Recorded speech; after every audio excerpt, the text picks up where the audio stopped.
Super Bowl edition of Take After Take. We tried to do a podcast last week, but Patrick didn't know what the hell he was doing. That's not true at all. You also don't know what you're doing. So that's why we didn't have one, because he didn't know what he's doing. We had all the video. We looked like one of them 1912 Charlie Chaplin. Like, no, that's not true. It was the camera mic that's back there. It doesn't sound good. That's what it was. Also, again, I'll reiterate, this is your name. That ain't my name, all man. you. Right, so you need to learn how to do all this stuff and don't leave it to other people. Also, be a little bit nicer when you're asking people to do things for you. How about this? Let me tell you, Patrick P. etiquette. Work. First of all, producer Pat, Carl Prather, Take After Take. They do have my name here at the bottom of this, like little small Sanskrit. Trying to drink more water too. This man, you said you lost 15 pounds. We'll get to that in a moment too. Hold on. Okay, so as the kids say, chat. Listen. I stood up to ask one of our amazing employees, AJ, to help us get this stuff squared away and together. So I stood up and said, AJ, here comes articulate etiquette P over here. Man, could you say please? I go, I didn't have, I called his name so I could get his attention. He said it was my tone is what bothered him. AJ was like, yeah. Hey man, you need some caffeine or something? You drinking all this water? Are you hangry? No, are you upset? I'm not hangry. I've actually had too much. I probably put on weight. I've had two donuts today, along with some of the catering food. Hot take before we go back into you losing weight. How can people just in the middle of the day eat a donut? I had two of them real quick. Yeah, but why? It's like this. Why? They were there. Like, did you, like, in your mind, like, dude, were you like, oh, like, I could see a cookie or something like that with a meal or something like that? How can you see a cookie but not see a donut? Who's out here just eating donuts at 2 o'clock in the day? Half the newsroom had donuts. The Madison police officers brought donuts. Guess what? That goes for you and them and everybody. Why that's a crazy take. In the middle of the day, just a donut? That's insane. What we doing? It's enjoyed by lots of people. This was like 10 o'clock in the morning. Now, well, the first one was at 10 o'clock in the morning. I had a second one at, you're probably right, my bad. I had one about 2 o'clock. In what world is people out here just saying, you know what I want? A donut. It's 3:15. Yeah, I don't know. Thank you. I'm glad you just. I'll take the L. Take this L. See, you just keep. Trevor Lawrence. We done went to. Who else? Who else has been out there? I don't know. I also don't like. Well, I do like fresh donuts, but I also don't mind them stale. So maybe that's another crazy take. You just keep taking these L's today. Hold on. Krispy Kreme or Dunkin' Donuts? Oh, Krispy Kreme all the way. Okay, I feel you. The only Dunkin' Donut that I like is the like cake one. The like the blueberry one. Mm-hmm. My kid loves both. And I respect him for this. He said that he likes Krispy Kreme. He can tell that. He said I can taste the difference. He said, but I like them both. He likes Krispy Kreme donuts with their icing on it, but he does like Dunkin' Donut. He's a Dunkin' Donut guy with the strawberry, with the sprinkles and all that on top of it. But listen, y'all can have any donut in the world. Just give me a hot Krispy Kreme. I don't care about anything else. Just a hot Krispy Kreme in the morning. I legitimately can eat 12. Like, I have to make sure that I have to stop like at 8. Because I'm like, I know you can smash out these other 4. And I used to do that in high school. I'm like, it's just not. Carl, just look at yourself. You don't need to do that. Seriously, that's why I don't. You can give me 12 hot light Dunkin' Donuts, a dozen, and legitimately they can be gone. But I have willpower, mental power. I just stop at 8. 8 is a solid number. I'm still mad at you that you ate a donut at 3 o'clock. It's a lot of donut. 2 o'clock. 2 o'clock. And then I had a late lunch, so I had the donut, and then at 3 o'clock I ate my lunch.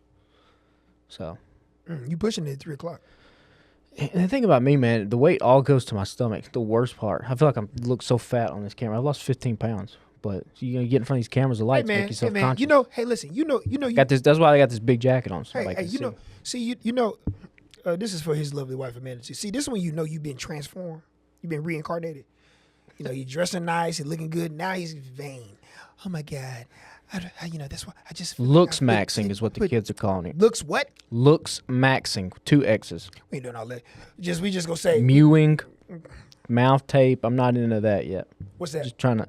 Try to suffocate yourself asleep? Well, I mean, no, you don't do your nose. You put tape over your mouth, and I don't know, it does something. I don't know. What does that do? Kids, y'all, somebody message us and let us know about what that sounds like an abduction. I mean, Peter Attia would tell you what it does, but he's in a little bit of hot water right now. Who's that? So, well, Google it. We can. This is not a political. I ain't trying to do all that. We got a Super Bowl to talk about. We hold on before we go into the Super Bowl because we've talked about everything else besides sports. You said you lost 15 pounds last month. I'm very proud of you. You said Thank you. You ate a lot. You ate a lot during Christmas. I did too. A lot. Almost, and I then almost got ran over in my subdivision on an electric dirt bike. I'll release that video next Christmas. Yeah, we need to play it. We can play it, right? I'll play it right there next Christmas. Like my kids. It was a thing. And here's the thing. Shout out to the 7-year-old. He was like, "Daddy, be careful." Yeah. You think I did any of that? Nah. Yeah. I ain't doing all that. But I'm proud of you. Lost 15 pounds. Look fantastic. I love the jacket. Thank you. Here's that no bedhead. What did you put in your stuff? In your head? What do I put? I went to Sports Clip and the lady was like, "Here's what you need," and I was like, "All right." And then it was like $40. Speaking of sports clips, I saw one Kirk Cousins a few minutes ago out in San Francisco, San Jose. Did you go to San Jose with us in 19? Mm-hmm. Yeah, do you remember me and you had a conversation with Joey Chestnut? I do remember that. Yeah. They're out for the Super Bowl, and you mentioned that, but I think Kirk Cousins does. Is there a super clips or cuts? Good, great clips. That's it. Yeah, great clips. Shirt. He was doing some ad stuff for them. So you said that. I was like, oh yeah. Okay, we'll get to sports now. Super Bowl 60 Sunday 5:30. NBC, your home for Super Bowl 60. Seahawks, Patriots. Everybody in they mama believes that the Seahawks are going to win the Super Bowl, and don't think it's going to be particularly close. You have said the same thing. I am of the belief that I'm waiting for the other Sam Darnold shoe to drop. And I think that if any coach, especially that that can keep a team competitive in a football game, is one Mike Vrabel. And no one's talking about their defense, which is elite as well. Don't act like it's average, above average. They're playing above their skis. They're not. They're awesome. You just don't know their names. But I think it's going to be a particularly close game. I think Drake May is going to play great, and I think the Patriots are going to win. I do not. You do not. No one thinks it's going to be close. I think the game's over by the time Bad Bunny hits the field. Really? That's what I think. Mm-hmm. Yeah. Which is why I've been learning some Bad Bunny, by the way. Shout out to Bad Bunny. Listen, that guy's incredible. He looked fantastic. Award shows, I love the Grammys. Grammys is my favorite award show of all time. I tune in every year. He looked fantastic in his tailored tuxedo. You do not think this game is particularly close. Even that Nick Imamori may be hampered a little bit with an ankle injury suffered in practice, it does not matter to you. They are going to win. Yeah. In a big way. I think that they have, if you'll remember back to last year, going into the Super Bowl, everyone was like, the Eagles are the best team. Yeah. But a lot of people could not bet against the Chiefs just because of Patrick Mahomes. Yeah. And last year in the Super Bowl, what played out was that the better team kind of won. Correct. I think you have a similar situation here where the Seahawks are just across the board the better team, I think, at almost every single position. So the only path to victory I see the Patriots having is if the Seahawks somehow shoot themselves in the foot, which they have not done over the course of this playoffs and over the course of the last half of this football season. The Patriots, on the other hand, particularly on the offensive side of the ball, have struggled to move the ball. Correct. They have had a historically lucky season. If you go look at the schedule of opponents, particularly in the playoffs, I mean, they catch a backup quarterback in the conference championship game. Second half turns into a blizzard, and the game practically ends. They beat a Justin Herbert with no offensive line. They beat a Texans team where C.J. Stroud threw 4 interceptions and looks where people were calling for Davis Mills, the backup, to be put in at halftime. So I think they, not to take away anything from what they have done getting to the Super Bowl, because it's tough to win football games, I just think they get mollywopped Sunday. Here's a question that I'll pose to you on the other side with the Patriots. I do not believe there was a large faction of people coming into the season. If I told you, would you rather take Sam Darnold or Justin Herbert, Sam Darnold or C.J. Stroud, Sam Darnold or Bo Nix? Obviously, we've played a full season. We understand that Bo Nix weren't able to play, wasn't able to play in the AFC Championship game. We also understand C.J. Stroud had a really bad game, the previous divisional or wild card game rather, before he faced the Patriots. And then, of course, Justin Herbert with no Joe Alt and no Slater, and offensive line was in shambles, had issues as well.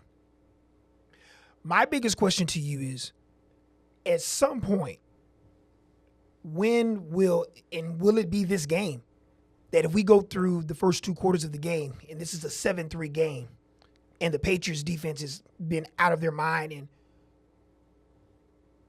don't want to revert back to revisionist history here with Sam Darnold saying that he's seen ghosts, and it gets into that ball game. I think fans are still not at the point to believe. They respect Mike Vrabel, they respect what the Patriots have done, but I think on the surface, as you mentioned, I get it. You have the quote-unquote 30th easiest schedule out of the 32 teams or whatever it may be, whatever that statistic is. From the games that I've watched this year relative to the Seahawks, you're exactly right. I think that if you look at the Seahawks, the defense, there are mutants out there. They're incredible. They can run the football. To me, the thing that has separated this team, even with their defense, has been the running of Kenneth Walker. I think that's the big key of this all. I don't think if they have Kenneth Walker, I personally don't believe they're here. But Sam Darnold has been outstanding. I have been the biggest anti-Sam Darnold guy here. And he played for the 49ers, and I'm a 49er guy. Immensely talented. He just has not been able to put it all together after 8 seasons. You had a great year with Minnesota. Strangely enough, you've gotten a GM fired in Minnesota solely because of what you did this year in Seattle. If you go through and look at that too, and if you go through and look at the Patriots' schedule, the amount of head coaches that have been fired during this season, I mean, they put the Browns, the Jets, they've had a very easy schedule. So I don't know what to make of the Patriots outside of we're banking on Mike Vrabel being a master game planner and perhaps maybe the best week-to-week game planner in the NFL. So what's he going to do if he has 2 weeks to prepare for this team? That is really the only path for the Patriots that I think, and he could pull this out. What if an MVP finalist plays like an MVP in this game? Hot take. We can look across the board. We know what the Seahawks are able to do in all 3 lines of the defense. But the Patriots do have a guy that's a finalist for the MVP tonight. We're recording this on a Thursday. That has been fantastic. What if he plays an A game, a B+ game? I think this completely turns on his head. I just believe that Sam Darnold, as fantastic as he has been this season, especially in the postseason, am waiting for that other shoe to drop, and I'm being completely honest. I just look at New England's defense and the way they play, and I think they're going to make it a game. I think it boils down to what Drake May is able to do. I know everyone talks about they have no weapons. Diggs has continued. I've said this too. I think Diggs, from relative to a torn ACL, is now just kind of rounding back into shape. I don't know if he's going to ever be that kind of explosive guy that he was in Minnesota and whatnot in Buffalo. But they just don't have any names. I guarantee you poll 100 fans, casual fans. They don't know who Ramondre Stevenson is. They don't know who Hunter Henry is. They may know Drake May and they may know Mike Vrabel. They have no clue who any of those amazing guys up front are. They don't know who Christian Gonzalez is on the back end. They don't know who those linebackers are. And all they do is just play as a unit. And they dominate. And I get it. Opponent leaves a lot to be desired relative to Seattle. But all you can go by, as you mentioned, who they played.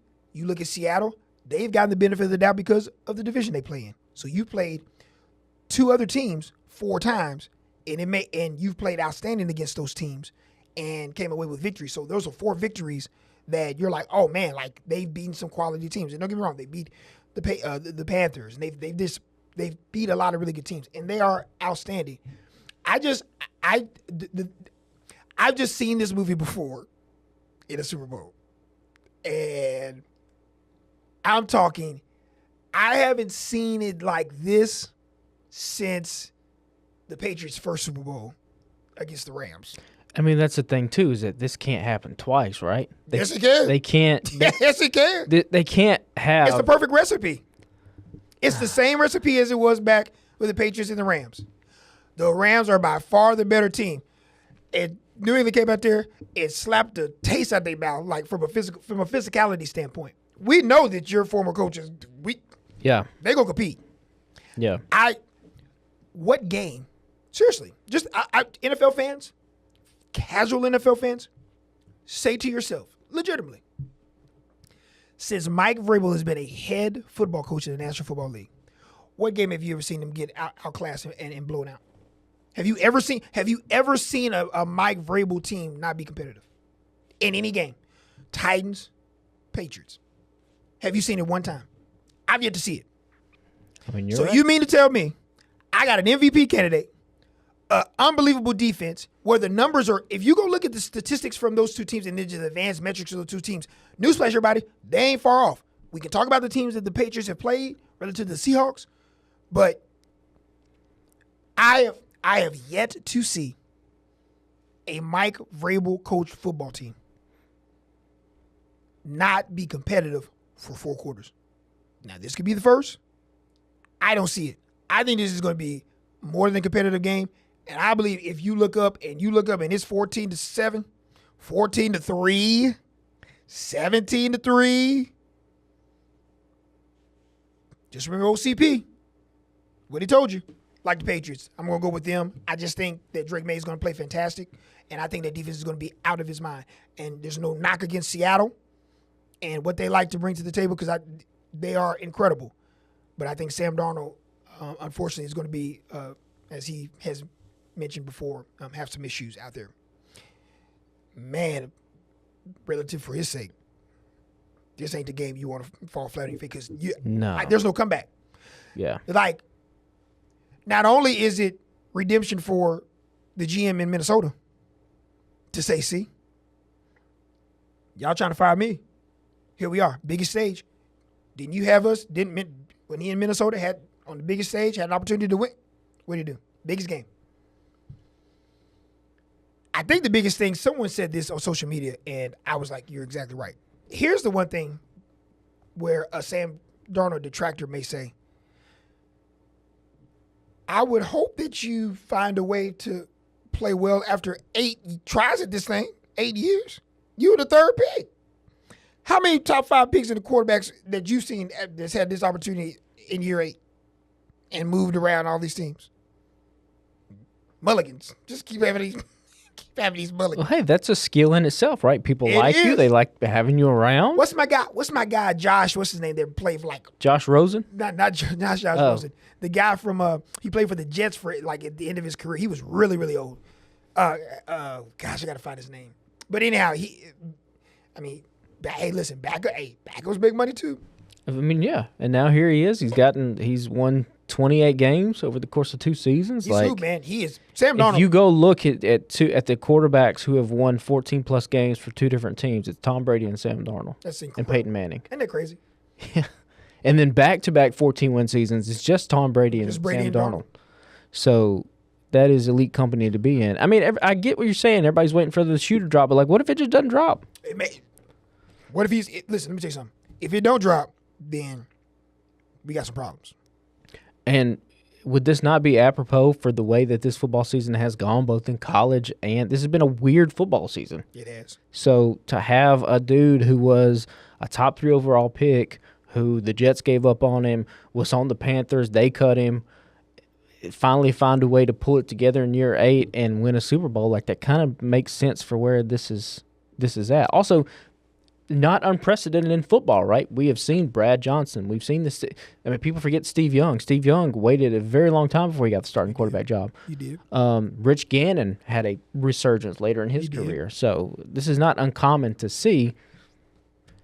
I just believe Seattle is a better team. And they are. And based off of what I want about football to be true, which is the ultimate team sport, I will pick the Seahawks. But wouldn't, for you, we come in here next week, armchair Monday morning quarterback, water cooler talk, if the Patriots win this, wouldn't they be the true epitome of a team? Sure. Yeah. You know what I mean? Yeah. I'm just saying the common fan, doesn't know any players. Yeah. You may know the coach. You may know the quarterback.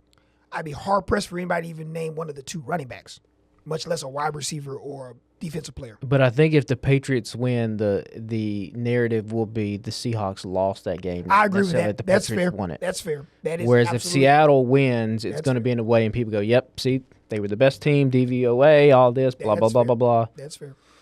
all of that. So That's I just can't. And for any Patriots fan out there that is kind of ticked off that the rest of the NFL is like this again, you have to understand, you had a 20-year unprecedented run. You were bad for 5 years, and now you're right back in the Super Bowl. It's okay for people to be pissed off at you.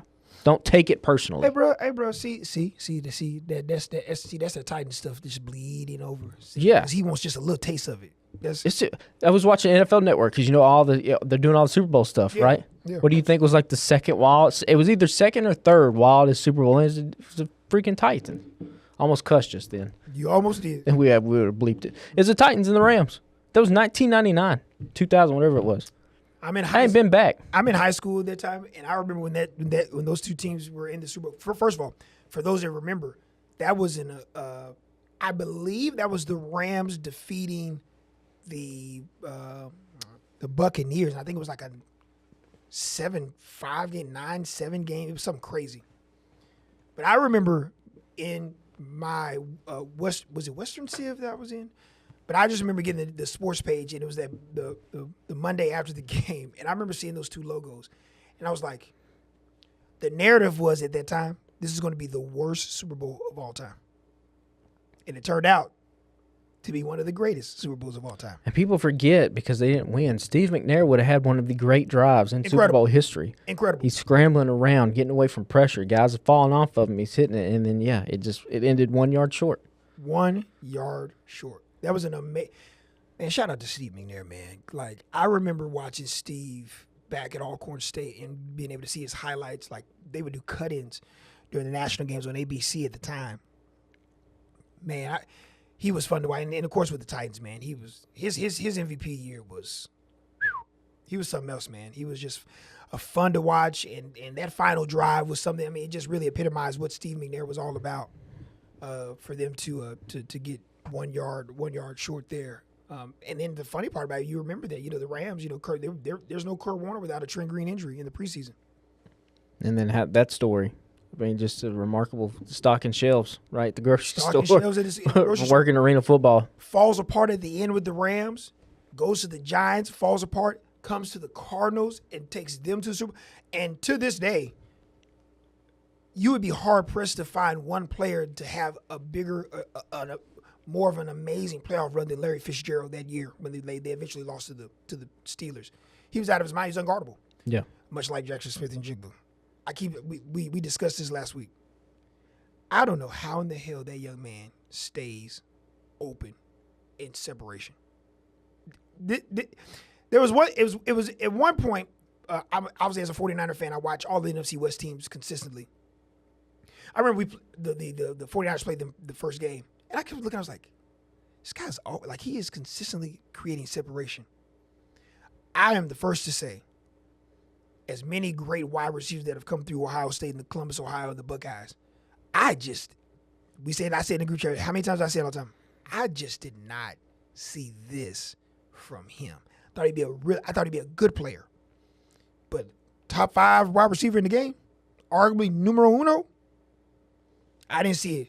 Much love to Jackson Smith and Jigba, man. He's been unbelievable this year. So there's a lot. I think the biggest thing for me, I'm just interested to see what the game plan that Vrabel has with this group, considering the weapons that Seattle has. And then what the plan is for Josh McDaniel that is coaching his 10th Super Bowl. Yeah, it's wild. If he wasn't such an a-hole, he'd probably be a head coach by now. But brother, like, and that's the thing, those are the things that I get it.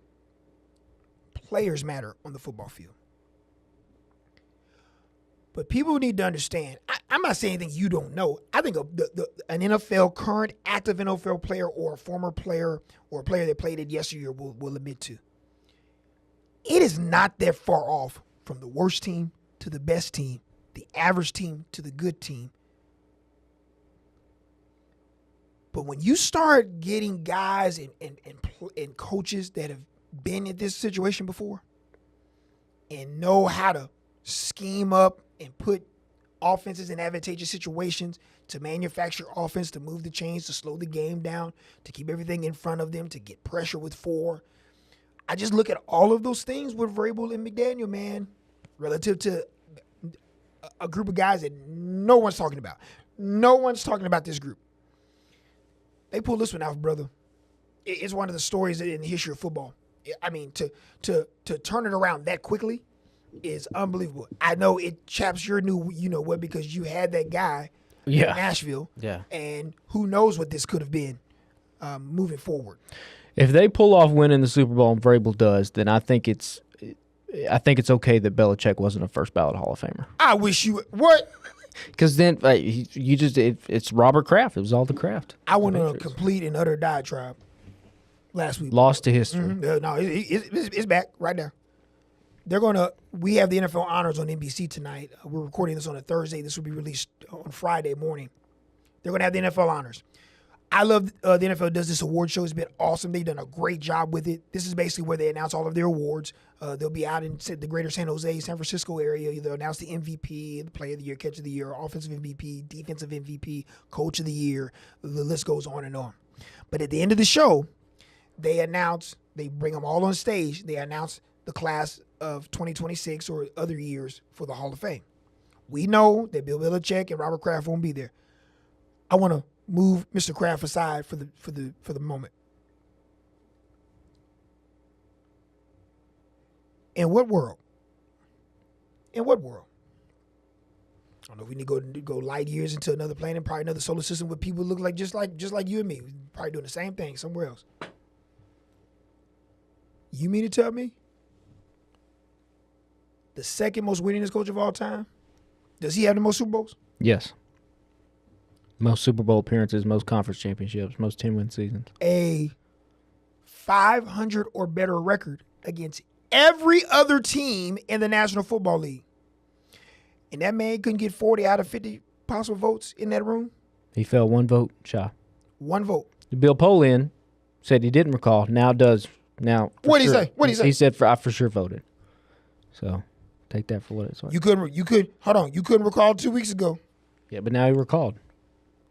Did you recall all of them, whoopings the Patriots were giving to the Colts? See, that's what chapped you know what. And I get it. We are as a race of people, we are highly competitive. I get it. Don't be in your feelings. You should have voted him in. I get it. You want to talk about Deflategate and spy and all that? I'd be hard pressed to believe that the Patriots are the only team that's out here stealing signs, videotaping. Well, Jimmy Johnson went on McAfee's show and said, we tried to cheat, wasn't very good at it, so we stopped it. And Jimmy Johnson said he will not be at the Hall of Fame ceremony because Belichick will not be there. So that is a famous coach who says he will not be there in support of Belichick. In what world, Patrick Akers, is that man not... Get rid of the first ballot Hall of Fame. Get rid of it. Also Pro Football Hall of Fame. Figure out a way to get some of these men out of the room and women. Get them out. Get them out. You can't do this right. What the hell? Yeah, this was a layup. This was a fast break layup. But see, everybody was clowning Terrell Owens. When Terrell Owens said what he had to say. I did this last week. I'm going to do it again. I'm for non-media members, I'm going to pull the curtain back for all y'all. I'm just a local television guy. You know enough people, you got people who work at the regional level, national level, tell you what, peel back the curtain. I've seen it with my own 2 eyes. I'm not speaking for anybody else. There's a faction of journalists here in this country that votes the stroke of a pen, the microphone, feel like they have this immense power to do what they want to do and be the judge, jury, and executioner to put people in Hall of Fames or move a story here or there instead of being objective. There's a faction. It's not all. It's a faction.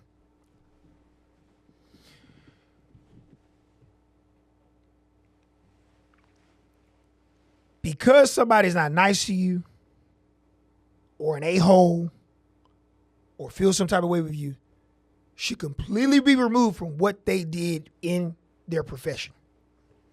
But see, feelings get involved. We're human beings. We get it. But that's this thing. It's this word I've been taught a long time ago. It's called being objective. Two hardest things in the world, in my opinion, is say I'm sorry and be objective. The objective part about this all is Bill Belichick could be a terrible human being. I do not know that. Bill Belichick could be an absolute saint. I do not know that. Here's what I do know. With my own two eyes, breath in my body, the man has won, 8 Super Bowls as an assistant and a head coach. I believe so. Most conference championships. Second most wins of all time outside of Don Shula. 500 record or better against every other NFL team in the National Football League. And he's not worthy?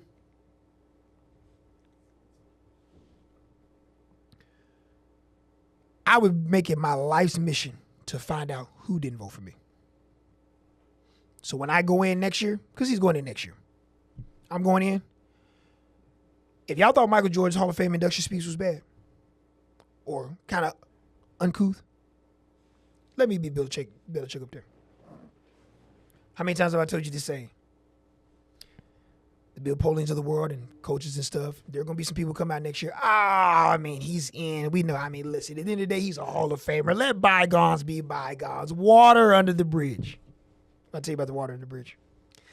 Everybody, anyone in your life, near, far, in the distance, that says that saying to you, oh, let bygones be bygones, it's water under the bridge, water under the bridge, this is what you do. You say, you're exactly right. I can walk over that bridge. You know what else I can do? I can take 4 to 5 steps back and get right in the middle of the bridge. You know what I can do when they say water under the bridge? I can do just like this. Because I see that damn water flowing right up under that bridge. I don't forget anything. Oh, bridge is built. Walk over it. Just walk over it. If you listen closer, you can hear the stream of the water going right up under that bridge. I don't forget nothing. Bill Belichick, don't forget. I would rub it in every voter's face. Everyone, I'm petty as petty can be. To let you know, we used to kick you all the time. There would be a special part in my Hall of Fame speech for Bill Polian. Just for you. I would go down the list of the regulars, because you take all the time you need. I go down the list of all the regular season games we beat the hell out of y'all. I go through all the playoff games we beat the hell out of y'all. Then I mentioned the game that you were down 21-0, came back and went to Super Bowl, ended up beating the Bears for Peyton's lone Super Bowl with the Colts. I mentioned all that. And I have the record, how much we outscored you by, how many touchdowns we scored, how many points how many yards. I would go on a diatribe. But you can't recall. Also, keep in mind, Bill Belichick also, while serving as the head coach, was the general manager of the Patriots. So not only does he have the head coaching record, he has the most Super Bowl wins as the general manager as well over someone like Bill Polian. And you don't recall making the vote. Well, he said he recalled now. You back? It back? It back? Yeah, 2 weeks. Back. It came back. 2 weeks. Well, boy, you're old. You get old. Things happen. He didn't. He said he didn't recall. Then he recalled and said, "I definitely did, 100%." It's gonna come out.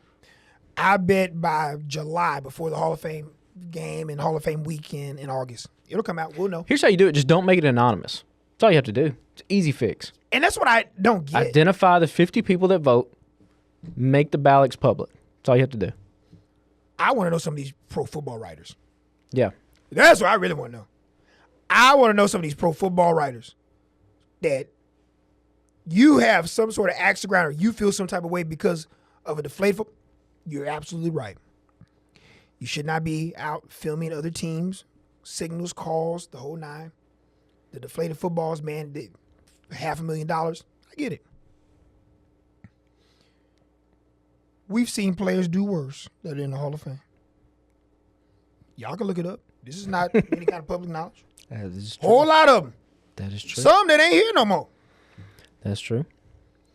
And we talking about a deflated football and some video from the stands. I know a team that's in Ann Arbor, Michigan that got a national championship right now. They took that away. They have not. A lot of craziness happening up there. I wish I might have somebody tell me Bill Belichick's not first ballot. If he's not first ballot for Hall of Fame, just in the Hall of Fame. What we doing this for? Yeah, that's it. Particularly when you think about the point of a Hall of Fame is to be a museum, and it should be there to help preserve the history and the legacy and the story of the game of football. And there is no way that you can convince me that you can tell the story of professional football without having a very lengthy section about Bill Belichick. Well said. Water under the bridge is what I've been told. Yep, you're right.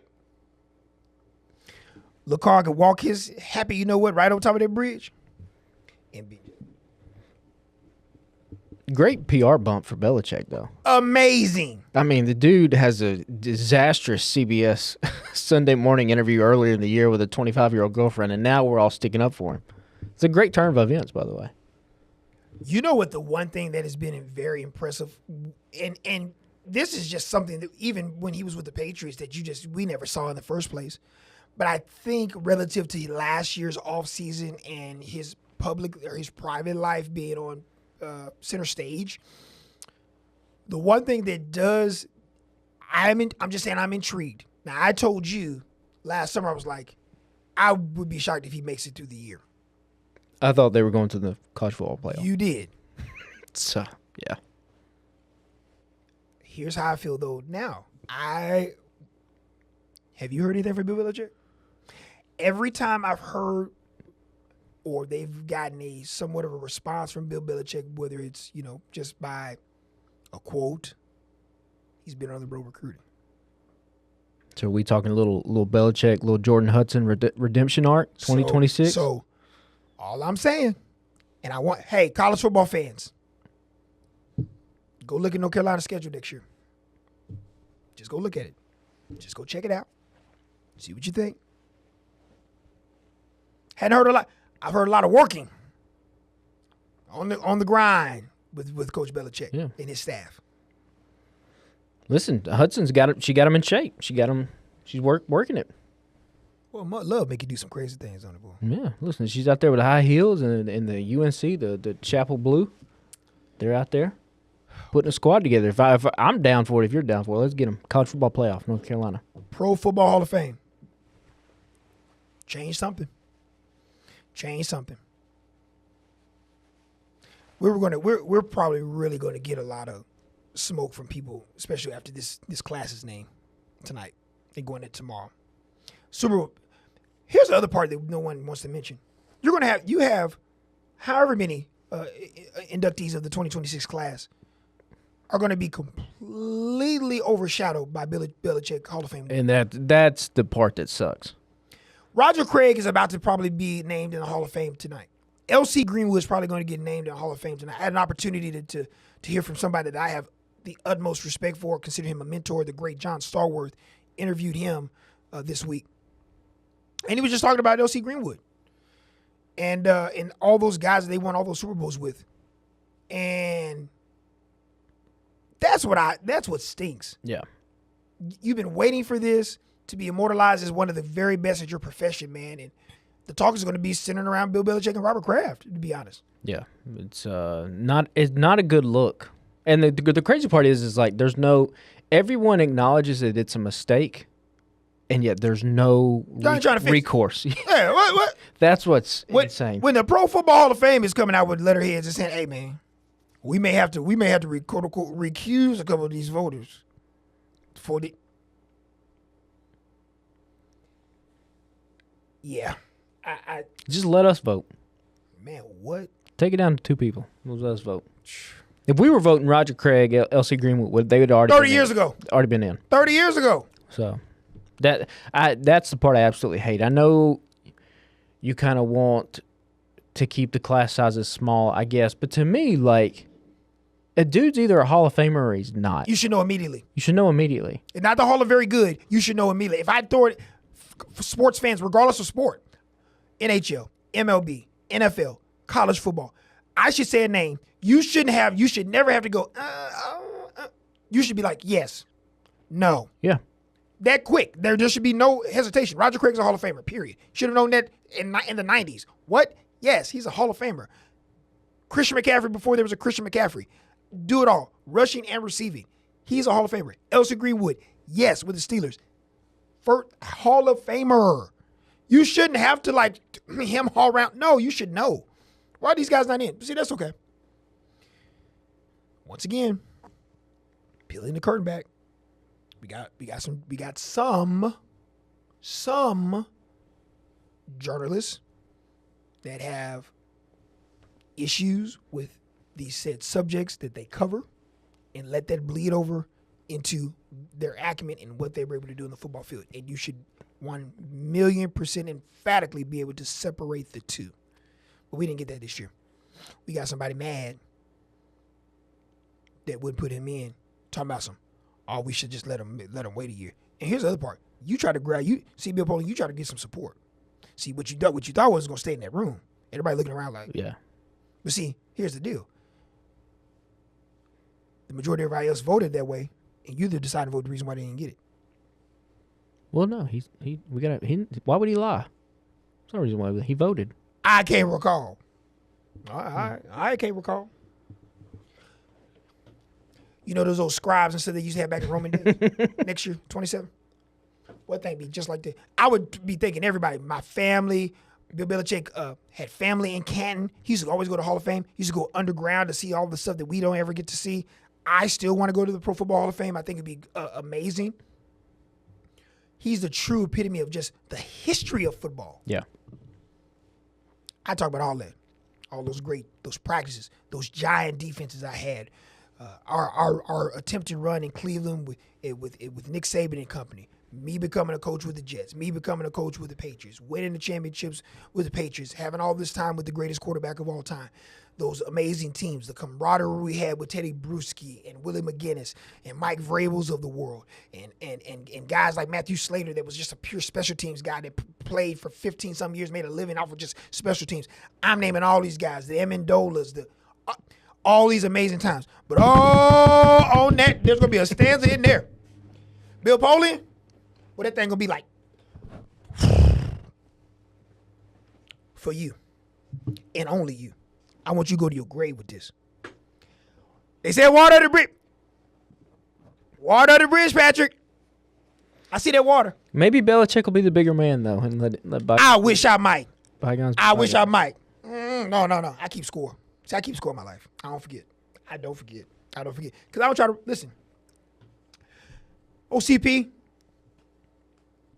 I try to do the right thing in life. Try to be a decent human being relative to some amazing people in this world, this great country. When you out here trying to do wrong and try to be in my orbit and being a terrible human being, I'm gonna let you know about yourself. So Bill Polian, I don't think you're a terrible human being. I don't know nothing about you, young man, sir. All I know is that you are one of the greatest executives of all time. I know you've constructed some amazing Indianapolis Colts football teams. You know more about the game of football in your pinky finger than I do about in my life, period. No disrespect there. But you loud and wrong with what you did for this Pro Football Hall of Fame voting. So at the end of the day, it doesn't affect my life whatsoever. But we're sports fans. We want things to be right. Like y'all not putting Tom Brady in now since when it's time for him to come up? Who gonna do that? Who gonna say no to him? Yeah. He gonna get 40 out of 50? He was a part of those teams. So if you're pumped, last time I checked, he was part of those teams. Wasn't he the quote? Wasn't 12 under the center? He was. Shotgun? Yeah. Maybe he was the mastermind of Deflategate. He was the one that had the footballs. So, boy, wouldn't that be a story?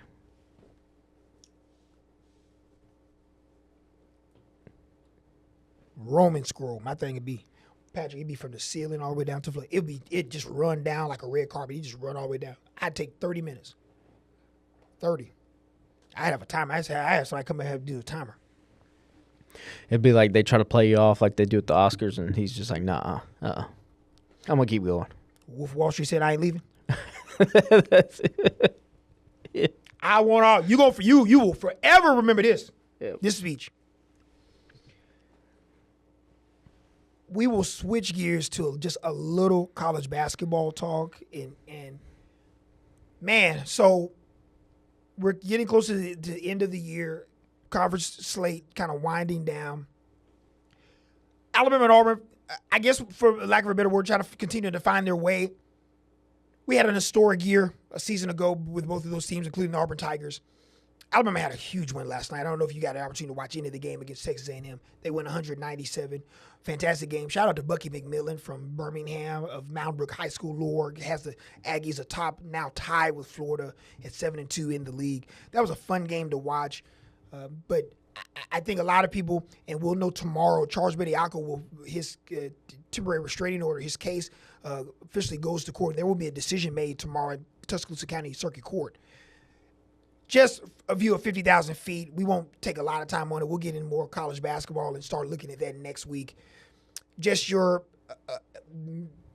basic opinion on Bediako, how this turns out tomorrow before they take on the Auburn Tigers down at Neville Arena. Does he play the rest of the year, or do you think this is the end tomorrow? It's hard to say, right? I don't know. Yeah. I mean, what would I do? He shouldn't have been playing in the first place. Correct. I don't think this is the spirit of college basketball, but whatever. I have zero clue. Yeah, so Trinidad Chambliss, the NCAA, he got denied his potential eligibility. I think he goes back on the 12th to kind of have a final say in this. Diego Pavia is coming up. We're pretty sure that he's not going to get his. Joey Aguilar may have the strongest case out of them all, playing a couple of lacrosse games at Tennessee, or before he came to Tennessee. Now, the quarterback there, he may be able to come back. But, I think we're all in agreement. We basically just saying, hey, if the rules are the rules, then, everybody's available to play with eligibility. But in the scheme of the game and the spirit of the game, no, none of these guys should be playing. You all were playing professional basketball, right? Yeah. No one talks about Puff Johnson. There's a guy that plays in that. Go type in Puff Johnson. He's on his 8th, 7th year or somewhat, still playing college basketball. So it's broken. We know it's broken. We know what this is. I don't have a lean either way relative to the Trinidad situation coming out just yesterday. I could see that they just completely denied Bediako what he's done. Commissioner Greg Sankey, part of the NCAA's rebuttal that came out earlier today, he believes that Bediako should not be able to play. You have to think that should carry some weight. Should carry some weight. He's a very powerful man in college athletics. Arguably, in my opinion, I think he is the most powerful man in all of college athletics. He is the pendulum mover. So I think ultimately, I just don't see Bediako. I think it's over as of tomorrow. And I don't really hear the public groundswell for this stuff to be happening. Correct. It seems to be the opposite. It seems to be people like me and you that are like, hey, a little bit messed up, right? Whether it's okay with the rules or against the rules, it's just against the spirit of what this should be. So we'll see. I don't know, man. It's because at this point, if they let Bediako continue to play, the big joke is well, can LeBron can he just come to college then? What about Derrick Henry? Derrick Henry come back from Alabama? Can he come back? A guy like Giannis? Lamar Jackson, come on back to Louisville. Yeah. See some of these guys still have. Josh Allen, go get about 15 of your boys from across the country, man. Go back to Wyoming. Go ahead and win a national championship. Yeah, it's just wild. They were professional athletes. We should at least, even if it's just in imagination only, sort of maintain the amateur nature of college athletics. Last time I checked, that's what it should be. So, yeah, that's where I stand. Last thing before we get out of here. Patrick and I are lovers of the professional wrestling. Did you get to watch any Royal Rumble last Saturday? I didn't, but I saw, what's the saying? The more things change, the more they stay the same. Roman Reigns. Knowing you well enough, it didn't bother me either one way or another. I think that you've been very upset about the whole card. I feel like WWE has lost quite a bit of their momentum. It's fair. Again, this is from. I am a diehard wrestling fan in nature. Mm-hmm. I have not watched the product in probably 3 or 4 years. Now, a lot of that's just because I've been Booked and busy. too busy, yes. Mm-hmm. But the thing that made wrestling so appealing to me when I was younger, and particularly during the Attitude Era, was the freshness of it, the unpredictability of it.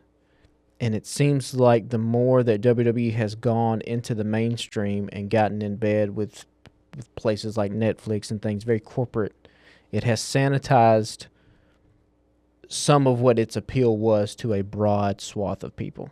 And I think you have seen that in, again, Roman Reigns is not a spring chicken. Cody Rhodes is not a spring chicken. John Cena was not a spring chicken. These are dudes who are in their 40s. CM Punk in his late 40s. They are the stars of the show. And these 20s, these 30s, these younger generation of guys, they have just not been pushed to the forefront. Now, is that because they are not talented enough? I don't know. I'm not around these dudes, so maybe that could be. I've always talked about a guy like Austin Theory, like why has he not got a shot? Looks like $1 million, but maybe just the right ingredients are not there, right? So I don't know. I don't know what the answer is. I mean, it certainly did not interest me to continue to pick up and watch WWE or watch WrestleMania. I've watched a little bit, and I will say I've not watched much like you, like I should have. Man, there's so many like new products now. TNA has a show. Yep. AEW continues to have their show.